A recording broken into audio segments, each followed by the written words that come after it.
Devenir le parrain de la promo 2012 de l'ESC3, ça a d'abord été un grand plaisir. Et il faut essayer de ne pas trop résister aux envies d'avoir du plaisir.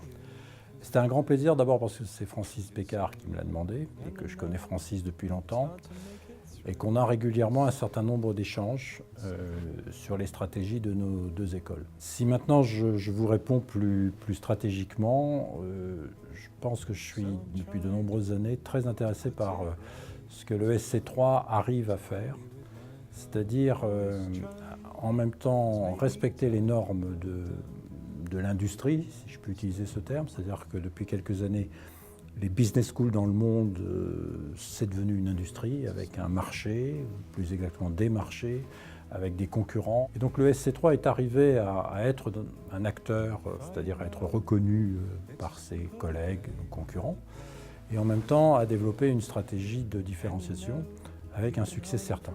Et assez rares sont les institutions qui arrivent à avoir ce type de stratégie, c'est-à-dire se créer ou développer son identité tout en respectant les règles du jeu de l'industrie. Trop souvent, on dit qu'aujourd'hui les bonnes business schools sont en train de devenir des clones.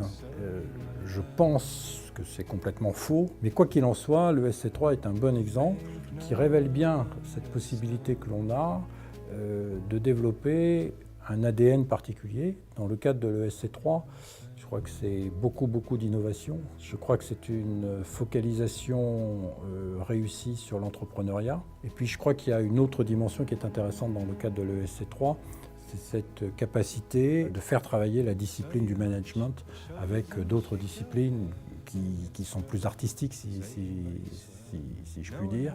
Et ça, je pense que c'est quelque chose qui, quelque part, est une vraie réussite. Quand un élève choisit en sortant de classe préparatoire vers où il va aller, bon, il y a les critères dominants. Je suis le directeur d'HEC. Franchement, s'il a la possibilité de rentrer à HEC, il ne faut pas qu'il réfléchisse, il faut qu'il vienne à HEC. Je ne vais pas vous dire le contraire. Mais s'il ne peut pas intégrer à HEC, s'il a donc d'autres choix qui s'offrent à lui, il faut qu'il intègre plusieurs critères. Et en particulier, je pense qu'il y a 2-3 critères qui sont importants. Avoir une école, rentrer dans une école qui a une vraie stratégie, et non pas une école qui tient des discours mais qui ne met pas les ressources en face. Une école qui a une identité forte, et ce qui va avec cette identité forte, une école qui offre une équipe assez soudée autour de ses dirigeants. Je crois que c'est un des points forts de l'ESC3. Ce qui m'a frappé le jour de la cérémonie de remise des diplômes, c'est justement, il n'y a pas d'élèves complexés apparemment. Je les ai trouvés plein d'allant, ce qui est important, plein d'optimisme. Encore une fois, on a besoin d'institutions comme le SC3 dans le paysage français, je devrais dire dans le paysage européen en fait. Il y a un vrai rôle économique, sociétal d'institutions comme le SC3. Donc, quelque part, de façon très mineure, ou plus exactement de façon très symbolique, c'est bien de dire oui, j'y crois. C'est pour ça que ça m'a fait plaisir.